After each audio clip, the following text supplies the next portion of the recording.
Welcome back to World Spotlight TV. Today we will look some of 10 saints who became famous because of their animal companions. Before continuing, please take a moment to like, share, and subscribe to this channel.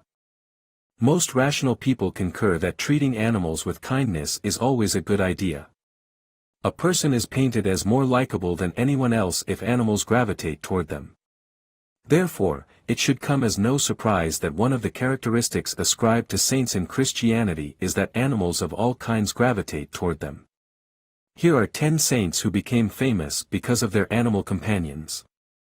Number 1. Saint Roch and his medical dog. Saint Roch is a saint who lived in the 14th century, according to legend. One day, he arrived in a town devastated by the Black Death. He exhibited a strong resistance to infection, and his prayers were effective in healing the sick. But his good fortune ran out. In his leg, Saint Roch developed buboes and swellings caused by the Black Death. God then sent him a canine companion to comfort him. The dog who visited Saint Roch brought him bread and water to help him get through his illness. The dog also licked the wounds. The saint's pain was relieved by licking the sores. The owner assisted in Saint Roch's care and spread the word about his holiness far and wide. Number 2.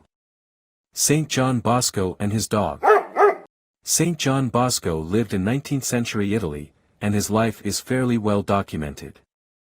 He dedicated his time to assisting those who had been left behind by urbanization, such as the poor and homeless who congregated in cities. John Bosco's crusade to help the poor was not universally welcomed. On several occasions, his life was threatened. When he was in danger, however, a large gray dog named Grigio was said to appear by his side. When a gang of thugs surrounded Don Bosco with raised sticks, the faithful Grigio appeared beside his protégé, snarling and springing about in such fury that the terrified wretches begged Don Bosco to quiet the dog and vanish in the darkness.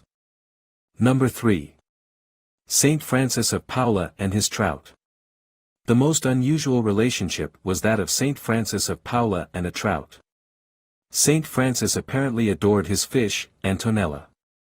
A priest saw Antonella swimming happily in its pool one day and picked it up and took it home for dinner. When Saint Francis discovered Antonella was missing, he dispatched people to find her. When they discovered the priest about to eat the fish, they informed him of what he had done. The servant gathered Antonella's shattered pieces and returned them to Francis. Saint Francis raised his eyes to heaven and prayed. The fish was instantly healed and returned to its pond as if it had not been fried and broken. Number 4. Saint Viridiana and her snakes. In the Middle Ages, asceticism was one of the most prized virtues in Christianity.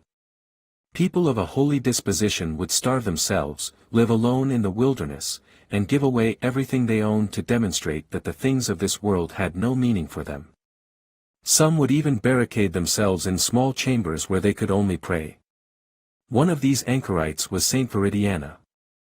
The cell of Saint Viridiana was only 10 feet long and 3 feet wide.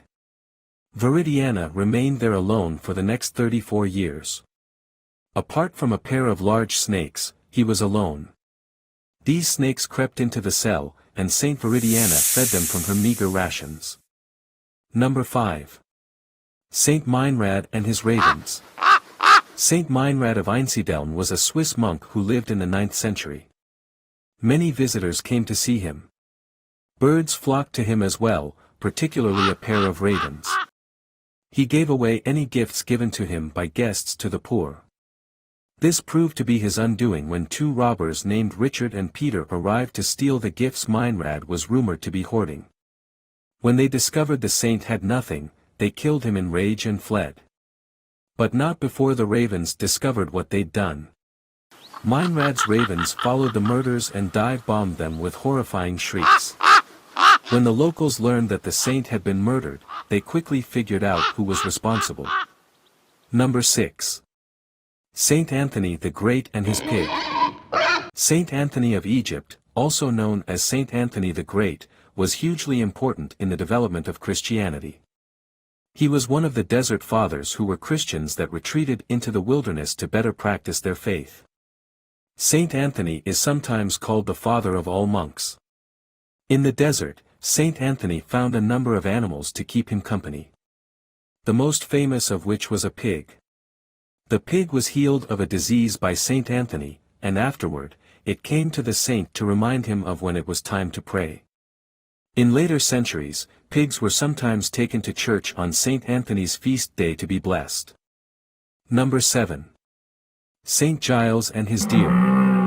Saint Giles the Hermit may have lived in southern France in the 7th century, and many of the details of his life are unknown. Saint Giles is said to have retreated into the forests to be completely alone in his divine contemplations. His only friend was a deer who sometimes fed the saint with her milk. A hunting party followed the scent of a deer one day and fired arrows at the animal, but Street Giles was either accidentally hit or willingly got in the way of the arrow. The king who led the hunting party was so moved by Giles' humility that he established a monastery in his honor. Number 8. Saint Kevin and his blackbird. Saint Kevin of Glendalough lived for 120 years and is said to have been born in Ireland in AD 498. A blackbird flew into his open hand and built a nest while he sat still in his little hut and prayed. It laid its eggs and then went to sleep to hatch them. To avoid disturbing the bird, Saint Kevin remained motionless until the chicks hatched and flew away. Number 9. Saint Corbinian and his bear. Horses and mules are frequently fearful and difficult to control. Saint Corbinian's pack horse was a good one by all accounts, but it was killed by a bear that charged out of the woods. The saint made the best decision he could. He gave the bear orders to mount the horse, saddle it, and carry his cargo. Corbinian released the bear into the woods after it had behaved properly and carried the saint there. The last but not least, Saint Cuthbert and his ducks. In the 7th century, the monk and bishop, Saint Cuthbert of Lindisfarne contributed to the Christianization of northern England. Cuthbert spent his later years as a hermit, retiring to the tiny island of Inner Farne. He provided the eider ducks that had made their nests there with his protection. He forbade the island's monks from even shooing them away or inflicting any kind of harm on them. One monk was killed by God's wrath for making fun of Saint Cuthbert's love for the ducks.